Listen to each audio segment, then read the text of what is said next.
is happening, people? Welcome back to Scarfe's Personal. That is a new intro for the 24-25 season. Let's face it, we're less than 2 weeks away so the season gets underway, so it's only fair that I play the intro. Little decision I made last minute there, luckily worked out. Today, I'm joined by a great panel, two of them with me now. Firstly, Justin, how you doing? Yeah, not too bad. Thank you for having us on. Looking forward to it, as I say, especially as it looks like things might actually be kicking into gear, which we haven't waited that long for, have we? Test a little bit of sarcasm there, or at least I hope so. But no, thank you very much for coming on. Just a little bit. I'm sure who else is joined here is Travis. I'm sure he has something to say about that. And Daniel Levy, and try and squeeze in Eric Dye, even though he's not here. I'm sure he'll find a way. Travis, how you doing? Yeah, really well, thank you. Obviously, good to be back on the show again. I'll be even more happier if Daniel Levy decides to put his hand in his pocket like he does every year and gets us a striker, but we shall wait and see. We shall wait and see. We'll certainly get on to the striker debate. We should have Mark join us later. Fingers crossed. But if you're new to the channel, don't forget to smash that subscribe button. It's free to do so, and it helps the channel and the podcast grow. So that'd be massively appreciated. If you're listening after on a podcast platform, don't forget to give us a follow and a 5-star review ahead of a new season. We'll kick it underway, and I'll start with you, Justin, because we got a post today from Matt Law saying that Tottenham Hotspur are attempting to make progress in a move for Bournemouth striker Dominic Solanke. Do you think we'll end up signing him, and would you be happy if we did? In answer to the question, I would be very happy if we did, because I just feel that for what he did at Bournemouth, and if you look at how Bournemouth played, they played a similar style, with Areola there. You could see they were very front foot attacking football. Solanke was like the target man, if you like. And that is what Tottenham need.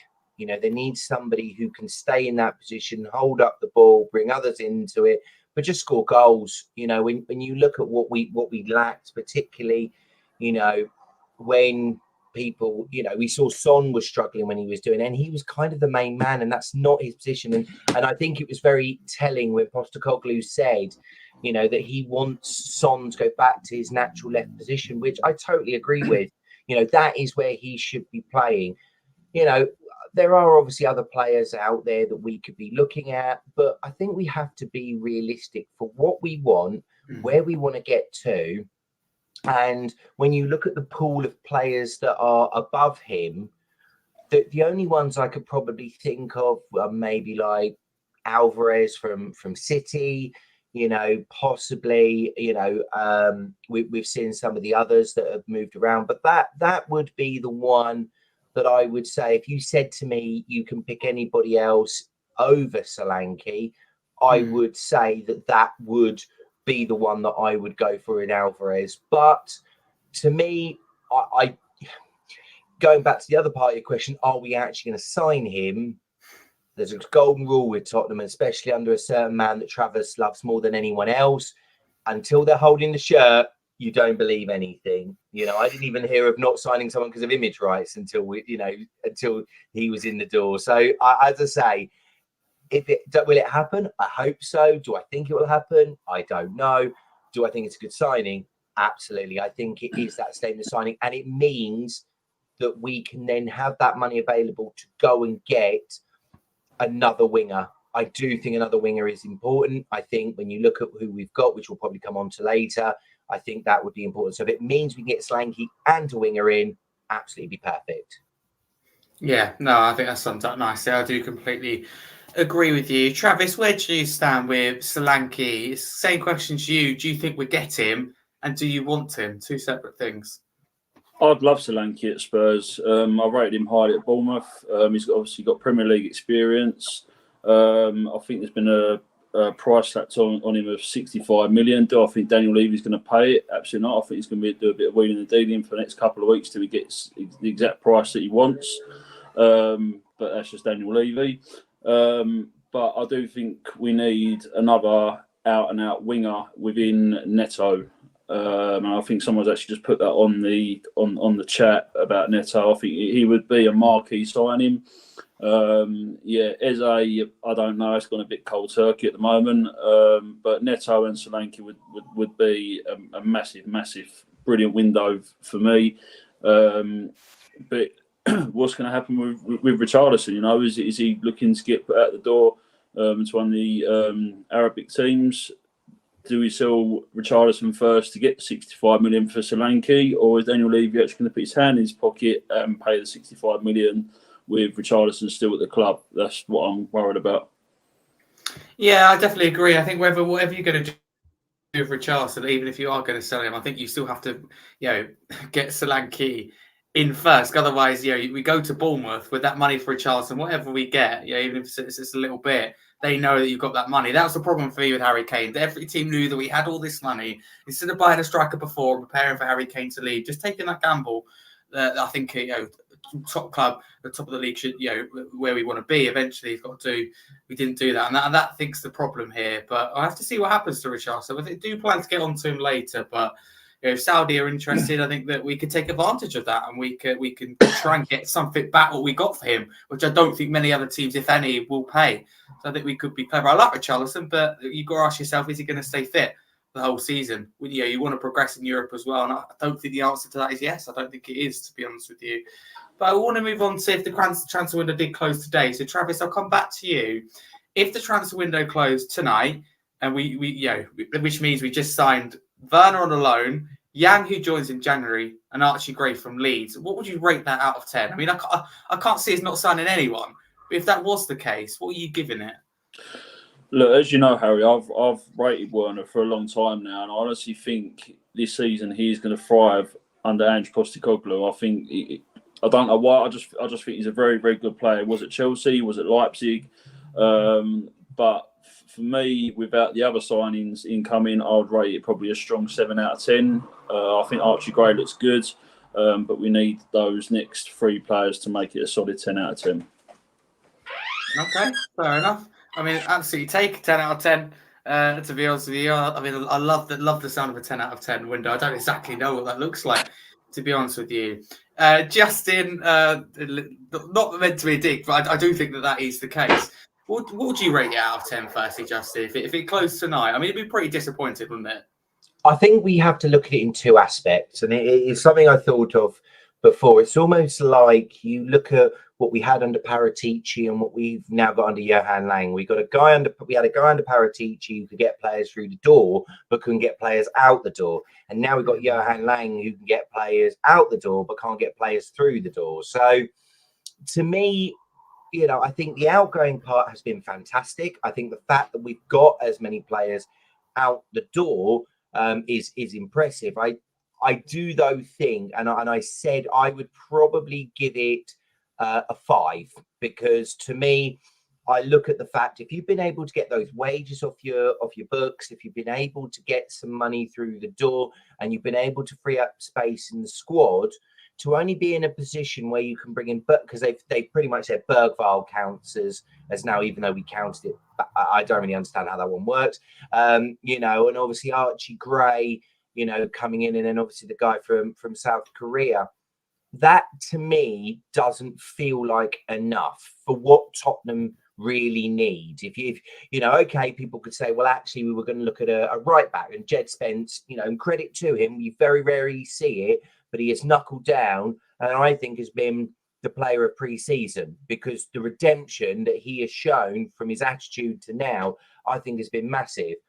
Absolutely. But I do feel the left back position is a worry, because we're potentially in a situation where do we turn around and say, if Udogie gets injured, we're back to Ben Davies? Are we going to Van de Ven and leaving ourselves short in the middle? There's plenty there. And okay, Archie Gray is an excellent signing, but it wasn't an essential signing. This was a guy that we brought in because we were probably a little bit more worried about the fact that Brentford were going to try and swoop in to get him. It wasn't something that, I don't think anybody here can turn around and say, watching us at the end of the season, we're thinking, do you know what we need? We need Archie Gray. No, I can guarantee people are thinking we need a striker and we need a dynamic winger, either on the left or the right. Obviously, it's going to be more likely the right, because obviously of the fact that, I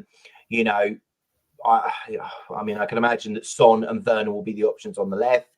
And I think what we'll probably see is only one striker coming in, with Kulusevski probably playing more in the middle. So I think we need Johnson and one other. And if it is Neto or whoever, then that's fair enough. But at this current point, I would say it's a 5.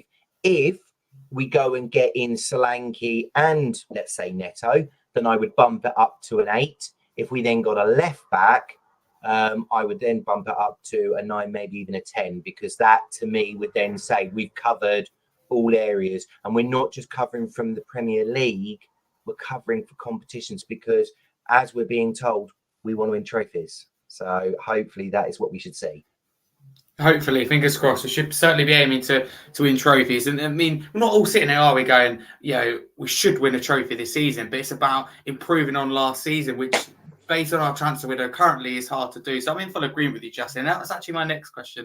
It was, if we signed Solanke and Neto, what would it be out of 10? And I'm in agreement with you. It would be, for me, an 8 out of 10. That left back comes in, it's probably a 9 and a bit. So I'm absolutely fully do agree. But Travis, I'll ask you that. If we sign Solanke and Neto, the only 2 players from now to the end of the window, what would you rate it out of 10?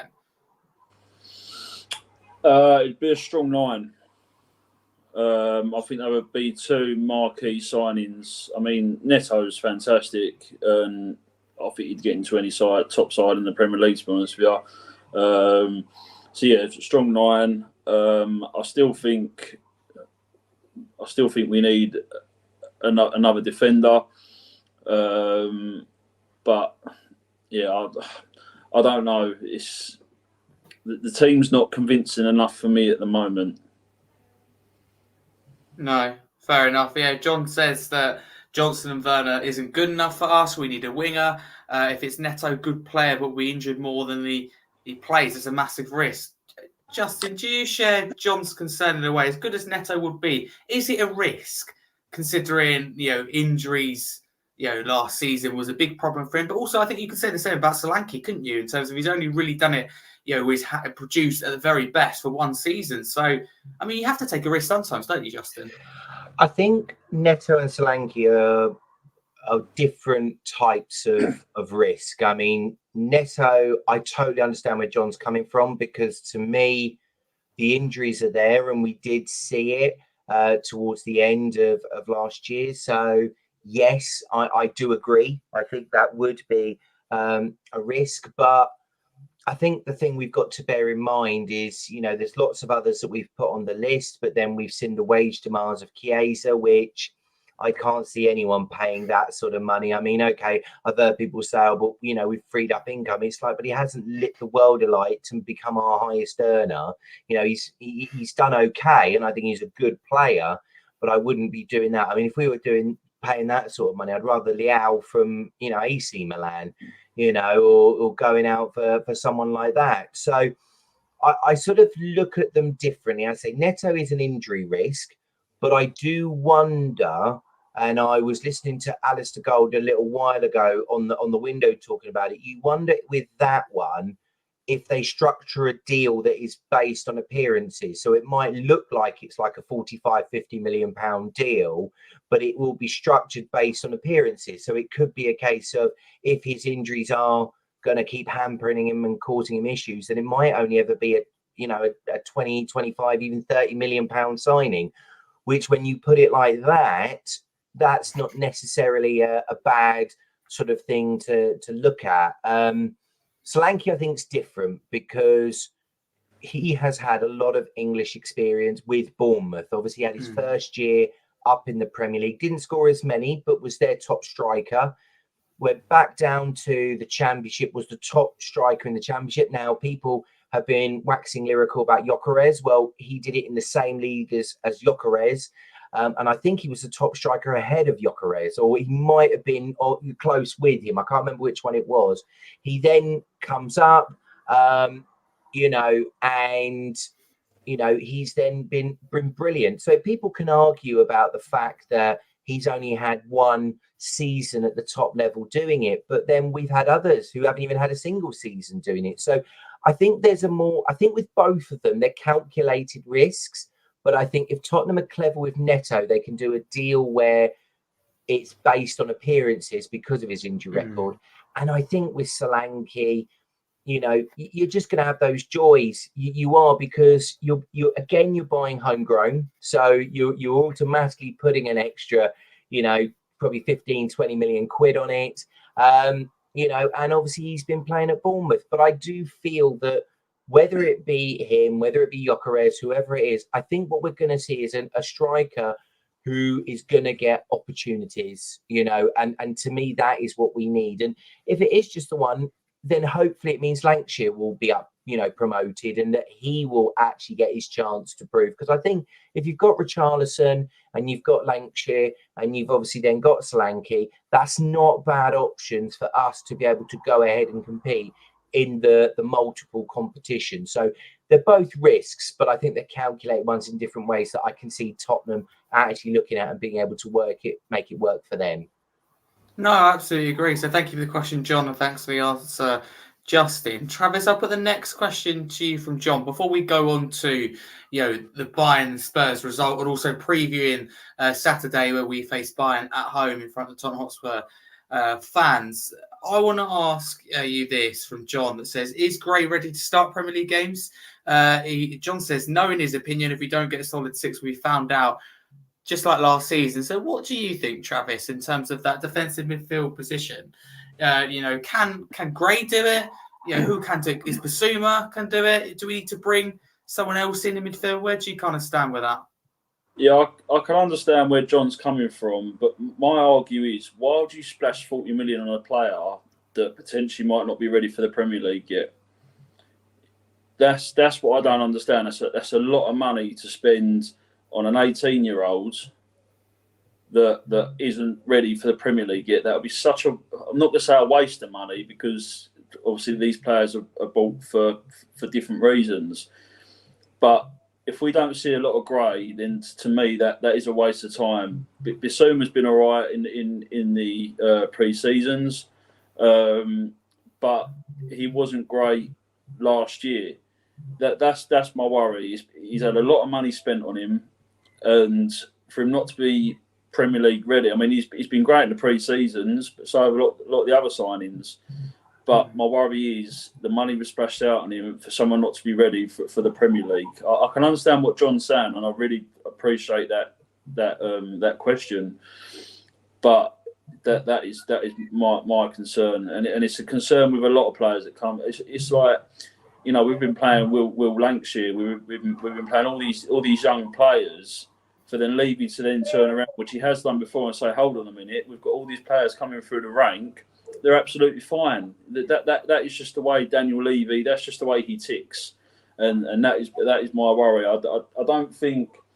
I mean, you know, Archie Gray come from Leeds, so he's had Premier League experience. But I think you've just got to throw these players into the deep ends. Let them play. I mean, you've got the Europa League coming up. Perfect. You know, perfect competition for these youngsters to play in to see how good they are. But I just think it's a lot of money to spend on one player for them not to be Premier League ready. And thank you for your question, John. I appreciate what you're saying. Yeah, it's a good question from John. If I'm honest with you, John, I'm probably concerned that our first kind of sign of the window was in midfield. I'm happy we've got Archie Gray, but I'm all for, you know, spending money, adding depth, but I think that you have to prioritise that forward line. And if you have a budget, you know, the majority of your budget should be spent on that midfield. If you're Tottenham, it should be spent on that forward line, which at the moment isn't good enough to scare the top 6. That's the reality. And I like some of the players in it. I think they're nice guys, and on their day, they're quite good. Like Richarlison on his day, Johnson on his day, Werner is absolute best. You're doing what he does best in Nan's system. But I look at them and go, are they going to do it consistently? Richarlison's case, is he going to stay fit? And the answer is no. So I wouldn't be opposed to Solanke, Neto coming in. I do think there'd be marquee signings. I do want to move on to when Bayern beat us 2-1, before we preview the game on Saturday. So the lineup for people who don't know pre-match was Vicario, Jed Spence, Ben Davies, Radu Dragusin, Porro, Sarr, Gray, Madison, Johnson, Kulusevski, and Son. So, Justin, I'll start with you. Were you happy with that team? And when you saw that, were you confident that we could get something from the game? And I know you go into it sometimes before and you go, I want to see this player, I want to see this player. Is there anyone in particular you wanted to see? Well, to be honest, I was a little bit confused by, you know, the whole Kulusevski starting up top, because to me, I sat there and I thought, it's almost like you're just trying to find somewhere for him to fit, and I worry about that, because as good as he has been and he's had his moments, I think you almost question, is he a Postecoglou type player? Because one thing I would say is he's good with the ball, but he can slow the game down a lot, and you do wonder about where he is going to fit with it. And I do wonder if, what ultimately Ange is looking for, because when you saw him play, and as I was worried, I thought that's not a natural striker. We're almost playing with a false nine, which it wasn't even a false nine. It became just we sort of had nobody there. It was almost like he was sort of, and I felt it kind of made things difficult for Madison, because the whole point of Madison's role is to have people to feed into going forward. So if you've got, nobody, it's just almost like a domino effect. If Kulusevski keeps dropping back, as in years gone by, we saw it came. When he drops back, the wingers can run on, but they've got nobody to feed it to, because I don't believe the wingers, particularly apart from Son, are good enough to take it on and become almost like, swap positions almost. So like you used to be where Kane would drop deep and feed on Son and that sort of thing. Whereas you look at it now, and the problem being is that I think with the likes of Johnson and Werner, I think their role is almost as in get it in there and whip it in somebody, not get in there but take it on yourself, and I just felt that it was almost a case of with the way that Kulusevski did, he just kept dropping deeper and deeper. As I said, Madison's then getting restricted in what he can do. And it then just became almost, no striker with just pretty much a flat midfield for them to try and have to break through. It was almost like a 4 and a 6, if you like. It only really started to change when we had an outlet, when we had a focal point there. And to be honest, that is kind of why I would have hoped that Lancashire had started. That would have been the one for me that I would have wanted to see start, because I think that would have given Tottenham, a real sort of starting, a real focal point. It's something that they've missed pretty much for a lot of last season. Son did as best he could, but he's not an actual number 9. And as we saw with Lancashire, we have seen him do that through preseason. So I think it was a bit of a strange one, having him start. I felt sorry for Jed Spence, although he did okay, but him playing out on the left felt a little odd, particularly as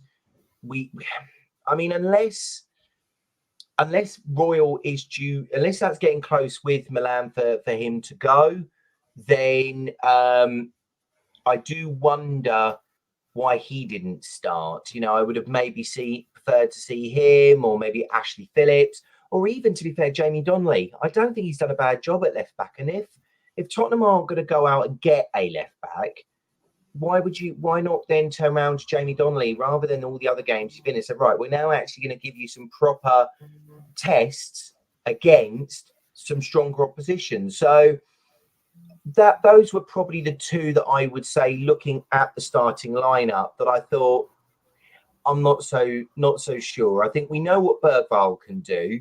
And I think he's going to be the competition for Madison, which is why I'm not so fussed about the Eze situation.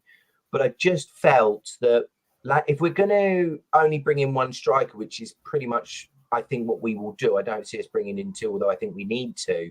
To me, I would have wanted to see more of Lancashire, because I think it would have then him against proper tough experience to see what he can do. But apart from that, based on the players that we had, was kind of what I expected.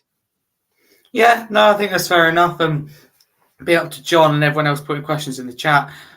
John says in pre-season we played 4 other teams and then Bayern Munich. That's fair, who we lost to. We can't compare to when the Premier League starts, when we're watching the youngsters. I think that's very true. I think our youngsters have done very well. And I do think the future's bright. I'm going to be honest with you, I do think it is. But I do pose the question, are we getting a little bit carried away? And it's so easily done to do it about your own player. I think Man United do it a little bit to copy Mania, as great as I think it can be. Everyone does it to an extent. I think that's normal, and you'd be worried if you didn't, fuss about your own players, in particular your young players. But I think people saying that Bergevall, Gray and Donnelly, for example, should all start against Leicester. I personally think that's going a little bit far. I think they should be in the matchday squad. I think we should see bits of them this season when necessary. They should be in and around the team. But, just because one youngster's ready doesn't mean they're all ready. So I think generally we have to be calm, use them in the right way. Because I think it's something we haven't done, in particular under Fabio Paratici. You're right, Justin, we haven't got players out the door. We also haven't got players out on loan. And we stagnated their career. We haven't loaned them when needing to. And we haven't given them the opportunities to boost their career. A lot of players... I hope we see more of that. I hope we see more of that. I agree with that 100%. Yeah, absolutely. Fingers crossed. There's certainly one positive. But moving on to the game itself, Travis, in the 4th minute, I went 1-0 up. That's pretty much a disaster. Does Vicario have to do better for you? Well, Vicario's fault is awful defending. Awful defending. Yeah, I don't think Vicario was at fault at all for that. I thought that was just lazy, awful defending. And if I'm honest, I think the players are just tired. They're exhausted. They've just absolutely knocked their balls out. But yeah, the pre-season were okay, but not very. I wouldn't say very convincing. I think we do need to really concentrate on our defence this season. I think if Royal goes to AC Milan, I don't know how much he's been quoted to go for, but he's someone you need to replace. He needs to be replaced. Yeah. So, and I know we've missed Udogie. I know he's out. Obviously, he's still injured at the moment. We're still waiting for Mickey van der Ven to come back, so we haven't really seen two of them. So, in their defence, we have been missing players, but yeah, I just think we was absolutely schooled by Bayern. I think their setup is just so good, and I think it was just very fortunate Harry Kane wasn't playing. If I'm honest with you, because that could have been an absolute cricket score. That's very, very true. I mean, I suppose you mentioned Eric Dyer playing. Do you think you've done all right, Travis? I actually saw a picture of Eric Dyer talking to Richarlison and who was it? I can't think who it was now. Richarlison, and Royal. I did see that, yeah. Royal, yeah. And I swiped up very quickly. Yeah, I don't know. He must have been laughing at us. How he's even got into the Bayern Munich team. I could go on forever. I can't stand the bloke. Anyway, thank you. I loved it. There's a couple of passes that he played that straight to us. So it was just funny. Maybe forgot that. Absolute donkey. Absolute donkey. In all respects, it was nice to see him back on the pitch. I know, Travis, you won't agree with that, but it's nice to see him smiling with the Spurs players for every match. I thought he was. We agree to disagree. I don't expect you to agree at all. But Justin, Bayern were 1-0 up at half-time. What were your thoughts on that 45 minutes, as a whole? Also, what changes would you have made at half-time based on what you saw? Well, I think the difficulty that we had was to do with, obviously, defence, because when you look at what we had, you sort of sat there and thought, well, where are we going to go with it? What are we trying to do? Are we just trying to, just almost try and keep them out? I think I'd have liked to have seen maybe Donnelly on the left. I think defence-wise, I don't think I would have wanted to see anything different. Purely, as daft as it sounds, but more because I wouldn't want Royal on, because I wouldn't want him to get injured.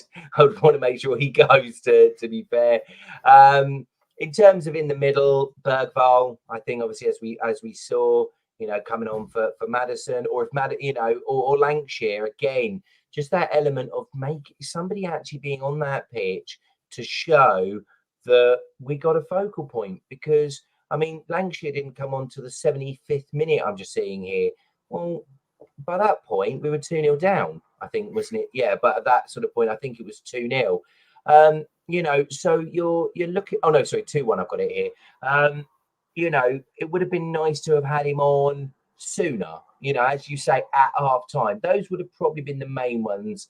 Donnelly, Bergvall, and Lancashire.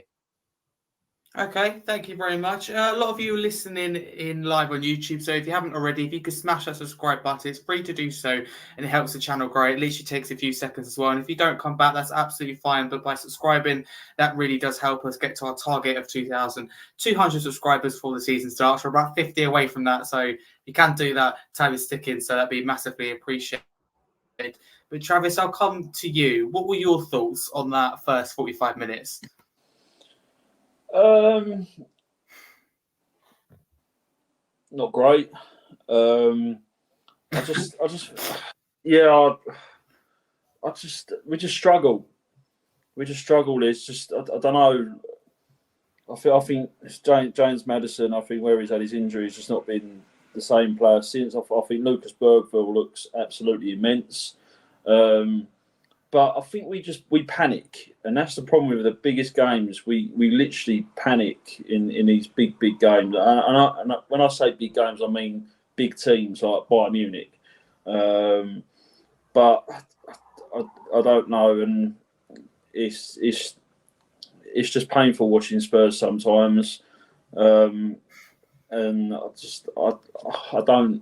can't really put my finger on it. I just can't really say anything great, to be honest with you.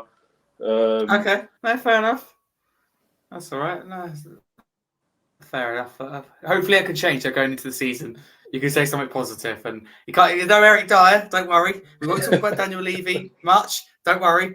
We'll try and focus on the first. We just need an out and out striker. That's all we need is an out and out striker. You know, I don't think you're never going to get a replacement for Harry Kane. Any Tottenham fan is fully aware of that. But we just need an out-and-out striker. Is Richarlison an out-and-out striker? No. Sonny's obviously out on the wing, which is obviously where he's best put. Because obviously he's good at cutting in with his right foot. But we just need an out-and-out striker who we can all get excited about and who is going to get us the goals that we need. And obviously Silverware.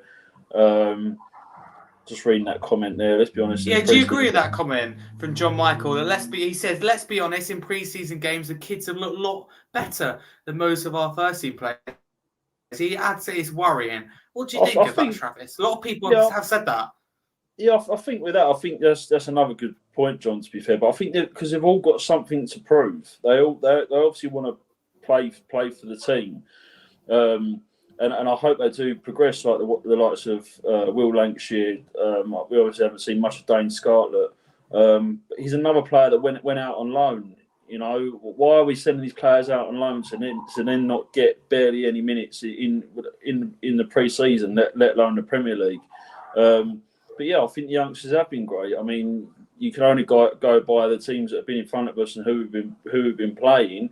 Would they be the same in the Premier League? I can't really comment on that because I'd have to actually physically watch them in the Premier League. That tour should have those players super fit.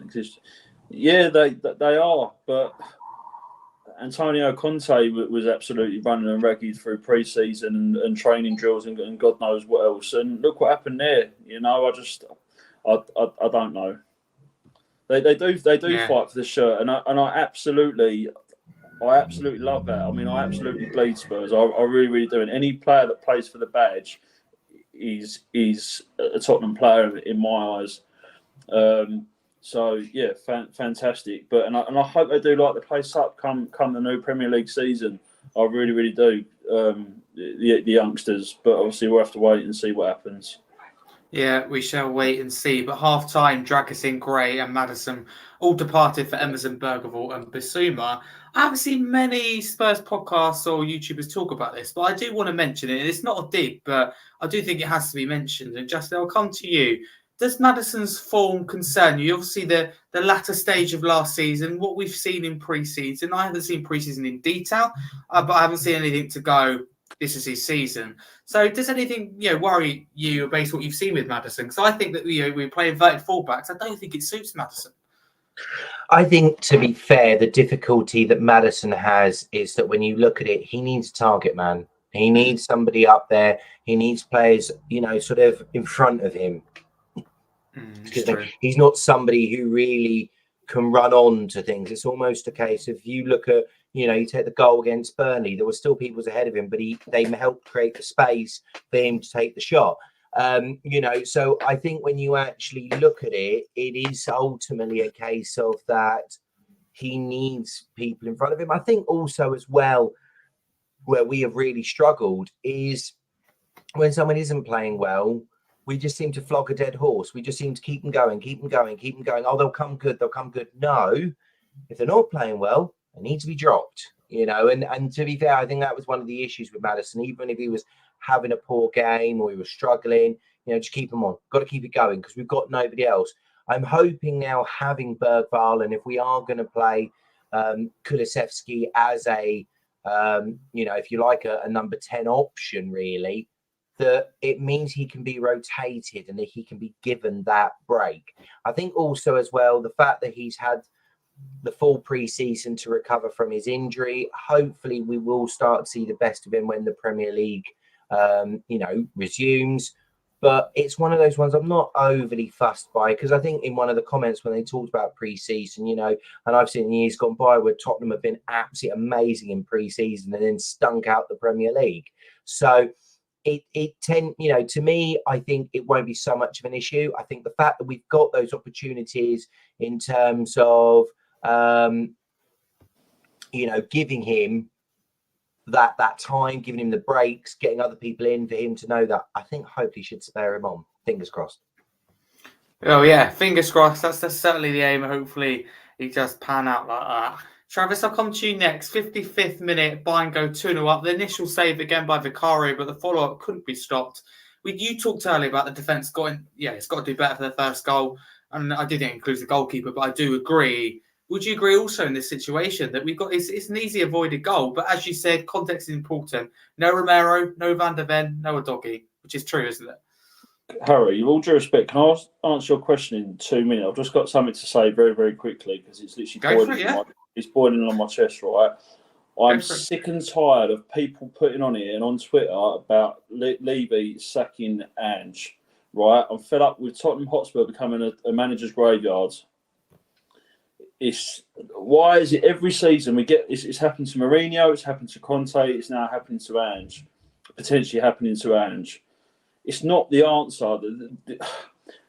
The guy needs the support this season to get to. He knows what he wants to do. He's got a plan. I'm not saying his game plan is correct because he hasn't got a plan B. We all know that as Tottenham fans, he hasn't got a plan B. But he needs us the right support to get us to where we need to be in this upcoming season. Sacking a manager is not the answer. I don't think that will happen. I think John makes a good point in terms of, you know, what we're used to at Spurs the first 6-7 games. If it goes wrong, there's always that worry in the back of our mind. Levy does like that 31st of October, you know, kind of start of November. It does look at. But this is the thing. I understand John's concern. But what do you expect when managers aren't getting the backing? We've had two of the best managers in the world within Mourinho and Conte. Conte laid it on a plate and said it absolutely 100% correct. And I'm so glad he aired that on live television. That's one of the best things a Tottenham manager has ever done because he's absolutely correct.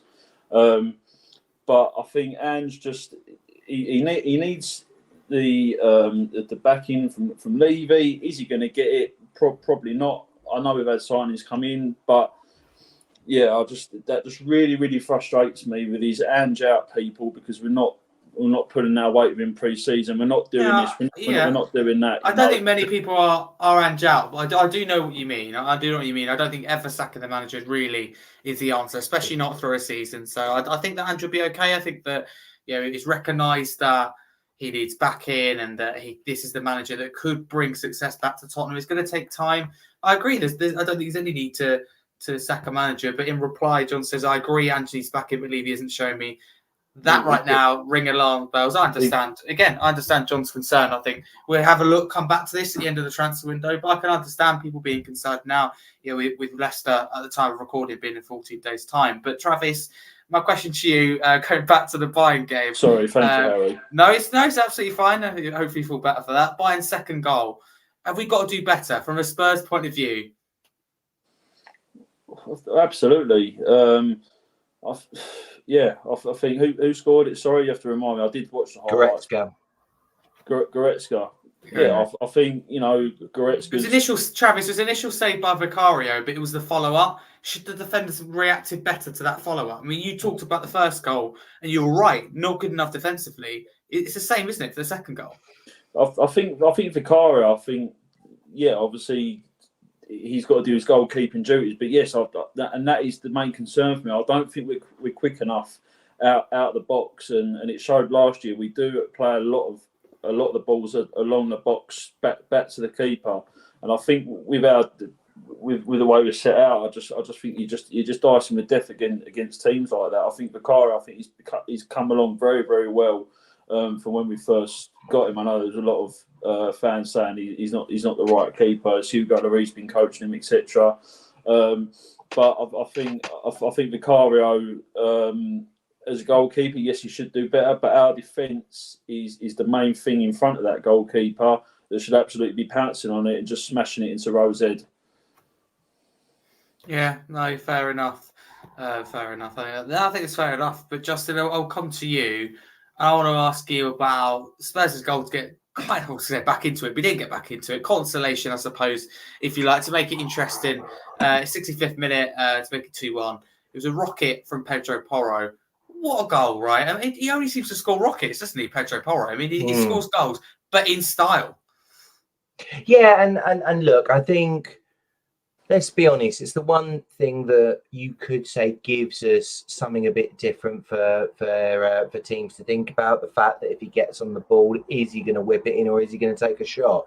So I think it's good for that. And I think that's why hopefully we'll see more of that with Udogie as well, because it then just means we've got defences quite second guessing what we're going to do. What are they going to do? Are they going to play it up to the wingers to take it on? Are they going to take a shot on themselves? Are they going to cross it in? It then just opens up more options when it comes to those sort of things. So you do hope that, and to be fair, he has been, I would certainly say he has been quite, impressive during preseason as well. So I think that's obviously a good thing because he's got the likes of, Jed Spence now on his case. So hopefully we'll see more of that and maybe even see an elevation of him being pushed forward. We've seen it before. In terms of it, you look at it and you think, well, actually, it could be a case of the Porro eventually gets pushed forward. Spence becomes the ultimate right back. We've got Archie Gray. Could it be a case of it becomes that sort of situation? Who knows with it? But it was a decent goal. Something that hopefully we'll see more of as as the season unfolds. And I think that the only thing that is missing on that side now is a winger. Because I think we had that, he would then get a lot more freedom to score more goals like that. And I agree with John exactly what he's saying. I think he would. Yeah, John says here, Pedro Porro could hit double figures in goals all competitions this season. He's got a banging shot. He has. He's got an absolute rocket in him. But Travis, what have you made of Porro in pre-season? And what a goal that was, right? Against Bayern. I mean, I don't know if you've seen it, but it was a special goal. And he scored rockets last season as well, didn't he? Pedro Porro bleeds Tottenham. He wants to be at the club. He wants to play for the club, and I think his right foot is absolutely superb. He scored an absolute world beater against Burnley in the FA Cup, which was absolutely superb. Pedro Porro is a very good footballer. I was a bit unsure of him, obviously, when he first came in, but I think he's absolutely fantastic. Brilliant footballer, brilliant professional. How he didn't get into the Spain squad in the Euros, I don't know. But absolutely fantastic footballer and long may it continue. I think he'd be a good free kick taker as well. Because I don't think James Madison's set pieces have been great, really. But Pedro Porro is how old is Pedro Porro? He's only young, isn't he? Was he 24, 25? Something like that, yeah. Yeah, around that. Yeah, absolutely fantastic. I'm glad to have him at Spurs. And I thought he was really good at Sport. Is it Sporting Lisbon? Was it? Lisbon, Sporting Lisbon. Yeah. So yeah, and the same with Marcus Edwards. Obviously, I know we let him go to Sporting, but yeah, I think Pedro Porro is absolutely a phenomenal footballer. Yeah, absolutely. I totally agree. I think he is. But Travis, we'll stay with you because it ended 2-1 by we couldn't get something out of the game. Did we deserve something though? And there's a comment there mentioned by Peter. There's a lot of toxicity around the club he mentions here. I mean, it is a preseason game after all. But what's your takeaway from that Bayern defeat? Is it that we're not good enough, we're not ready, or is it just a case of just a preseason game and we had half our defence, if not more, missing? I think the main thing for me was it might have just been a pre-season game, but you're also playing one of the best teams in the world. And I think if we could have nicked a draw from them, considering who was playing, I would have been delighted with a draw. Because I don't think Bayern have really got a weak squad, to be fair. The squad they had out didn't look particularly weak. So, yeah, I'd have been happy with a draw. Obviously, 3-2 would have been nice, but I'd have been more convinced with a draw. Do you think you took away though from it? I mean, I know you say there that it is only pre-season and the Bayern are a good team. So they are well about Harry Kane, but yeah, what did you think of that? Do you think that we're ready for the season? Because some people go, 4 average teams, we won, and we face a big team. Or did you look at it that we went toe to toe with Bayern? I just want to know how you viewed it in your eyes. I think for me, I think that's the sort of game you need to be looking at when you're playing the teams like Bayern Munich to kind of not justify you're ready for the Premier League season, but to just give you a bit more of a kick, I guess, to obviously make us at least look like we're ready for the Premier League season. Okay, no, fair enough. Justin, do you have any takeaway from the game? I'm not bothered. If you want me to be brutally honest, let's put it this way: we won the Audi Cup against Bayern, and we had Sissoko and we had Eric Dyer in our team. So, let's not forget we've had those scenarios. No, I think to be fair, there's certain things that we have to bear in mind. We didn't have Van de Ven, we didn't have Udogie, we didn't have Romero.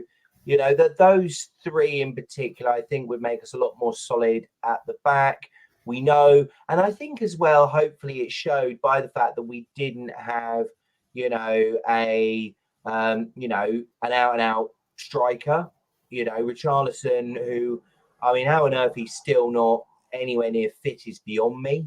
Bearing in mind he barely played, so I find that really, really strange. If he doesn't get any minutes against Bayern at home, I'd be stunned.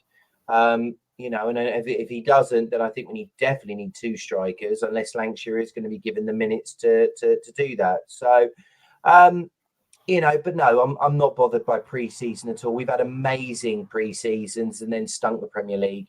If it meant that we have, put some players, given them some minutes, and hopefully we'll give them the opportunity to go out on loan, because I don't get how we haven't. I mean, obviously we saw was it Iago Santiago leave for Elche? Yeah. Niall John is on the verge of going as well. To me, there's a lot of hype, wasn't there, Justin, around these players just a few years ago? There was, and the problem being is, and I think this is where we're paying the price for it. In particularly for those 2 players, they were coming in at a time when we had 2 managers you couldn't have given a monkeys about them. It was just a case of, I think Conte used them as statues for people to run past. So, there was no interest in it. It was win now and win now. Oh, and by the way, if you're curious, I only care about winning now. So it was never it was always going to be difficult for them. I do think, though, that there are some good players within that. I think it would be nice if, say, like the likes of Tyrese Hall gets a loan. Sudsa Bell gets a loan, maybe. Potentially Jamie Donnelly. If we are going to go and sign a left back, he gets a loan. It's players like that we need to, get those minutes into. And I'm hoping that by doing what we've done, we've shown that we can keep some of them around the squad and potentially integrate them within the Europa League, or we've turned around to others and we said, no, actually, here's an opportunity, here's a loan option, and they'll do well and can go from there. Yeah, fair enough. Thank you very much. Before we preview the weekend's game, where we face Bayern again, we face them at the Tottenham Hotspur Stadium. Travis, who stood out to you, not only in the game, but across pre-season so far? Is anyone where you saw and gone, I thought he's done very well? Someone who comes to me straight away is Jed Spence, for example. Justin mentioned him earlier. Really, really impressed. Is there anyone else that's caught your eye?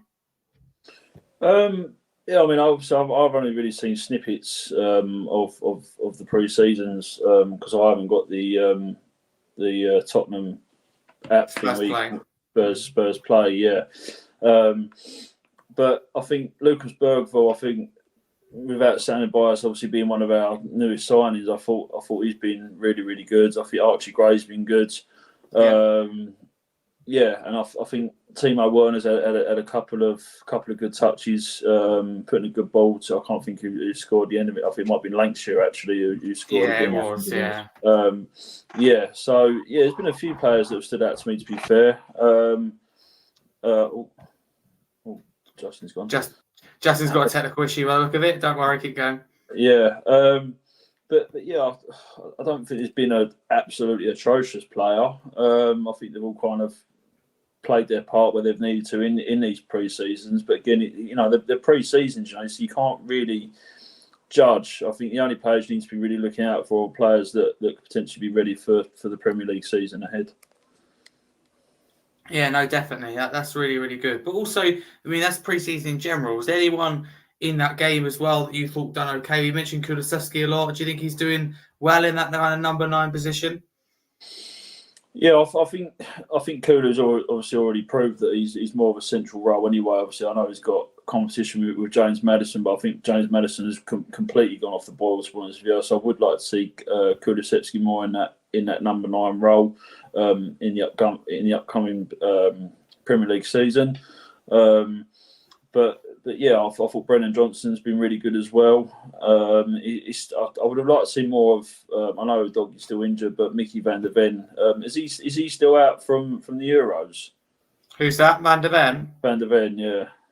Yeah, I don't know. I think that he's back or coming back. I think he's nearly there. The time of recording, I think that I'll say he's actually going to feature Saturday, but I think he'll be in and around involved in the matchday team.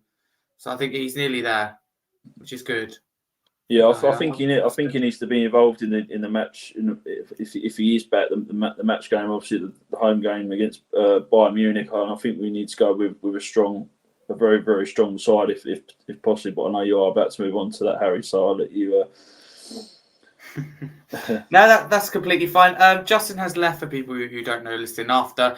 Looks like he's got a technical issue. We're waiting on that, and hopefully he can rejoin us. And it doesn't look like Mark's joining us either, but me and Travis will keep going for now. The show must go on, as they say. So let's preview Saturday's game. Who do you want to see start, Travis? To be honest with you, we're getting closer to Leicester. We get a week and a half away or so, less than that, when we play this game, nearly a week. Who do you want to see? Bearing in mind, Leicester is on Monday the 19th. Do you want to see closer to the first team, closer to the team that we will see against Leicester? Yeah, when is it? Is it Saturday coming? This Saturday coming at the Tottenham Hotspur Stadium. I don't know how long it takes to register a player, but if we do get our hands on Dominic Solanke, I would like to see him. I would like to see him start in that game and just throw him straight into the mix. But I would like to see a fairly strong Tottenham side on Saturday. Also, I know Doggie's going to be out anyway, but if Mickey van der Ven's back, I would like to see him in there. Romero, Pedro Porro. Yeah, and a bit of Jed Spence as well. And I would keep. I would drop James Madison and I'd put Lucas Bergvall in that central mid if not Kulusevski. Okay, fair enough. Bold shout at Madison, but I think a lot of people will agree with you. Justin, is there anyone in particular you want to see against Saturday? As I said to Travis, it is getting closer to the start of the season. I think we need to see the team we're going to be starting with. I do think that we need the players that will probably most likely start the Leicester game. So I'm hoping that in terms of from what we can see, it will be the main bulk of them. I think obviously probably Van der Ven, Romero, Udogie will probably come on, I think, as subs, but I would like to see the main bulk. I think part of me wouldn't have a problem if you gave 45 minutes to each in terms of Madison and Bergvall, because I think against a top team like Bayern, I think both should be given a full half to show which one of them should start, because I think it needs to be made very clear that ultimately, it is now game time. This is serious. We can't be having any, we're back at our own ground. The fans will be there. They're not going to want to see, poor performances. And I think also as well, I'd like to, if Solanke isn't there, I'd like to see Lancashire start. That would be the other one for me. I think if we can see Lancashire starting, then it shows he's going to be here next year, and that we can then have him, Richarlison and Solanke as the strikers going into the season. Okay, I like that. What would your score prediction be, Justin? I mean, obviously, it is only a friendly, but we still like to do the score predictions.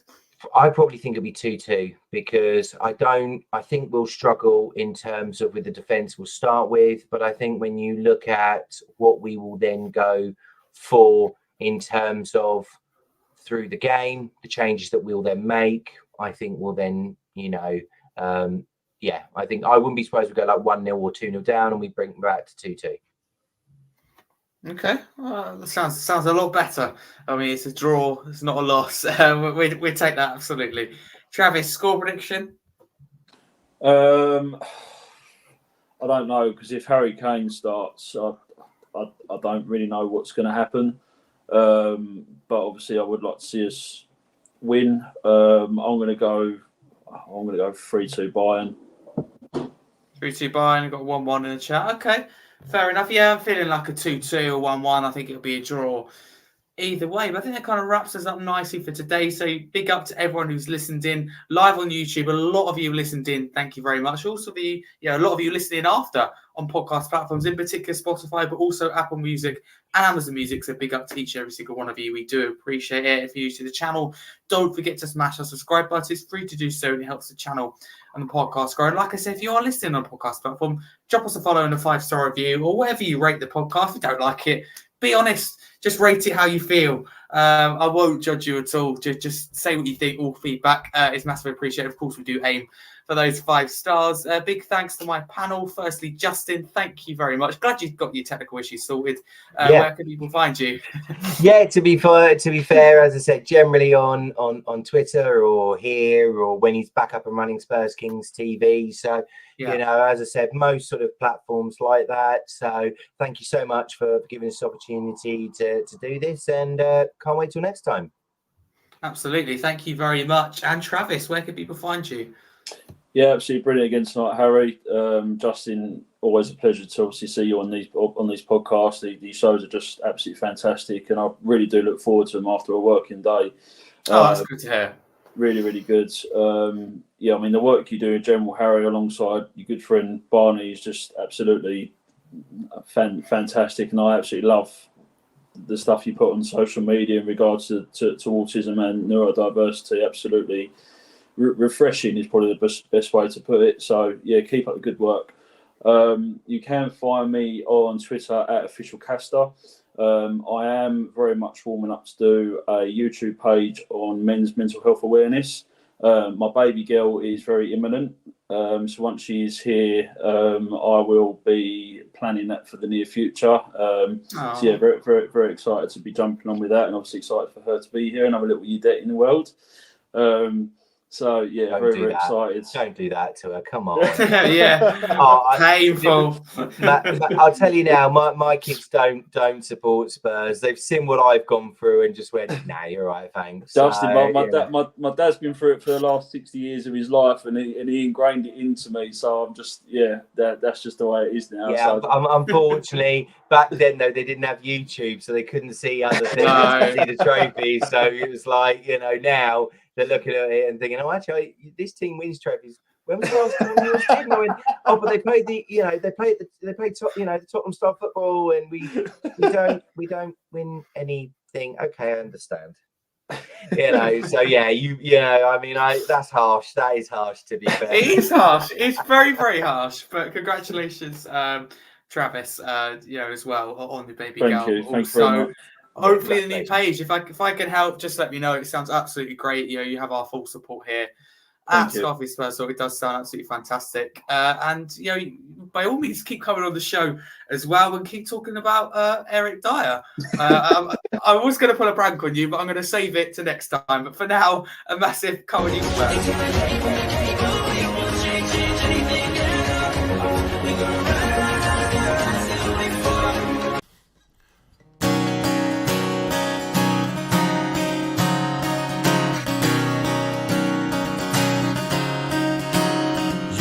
Working as a manager at Celtic Park when we met you. We picked you out, you shook us up and turned us around. You've turned us into something new. And Postecoglou, you know that we believe it when you say you're gonna change it. And Postecoglou, we're the mighty Tottenham and nobody's gonna stop them. Oh, we look so fine in blue and lily white. And then he said to me, I'm from a land down under. Postecoglou, baby. Postecoglou, oh. Postecoglou, baby. Postecoglou, oh.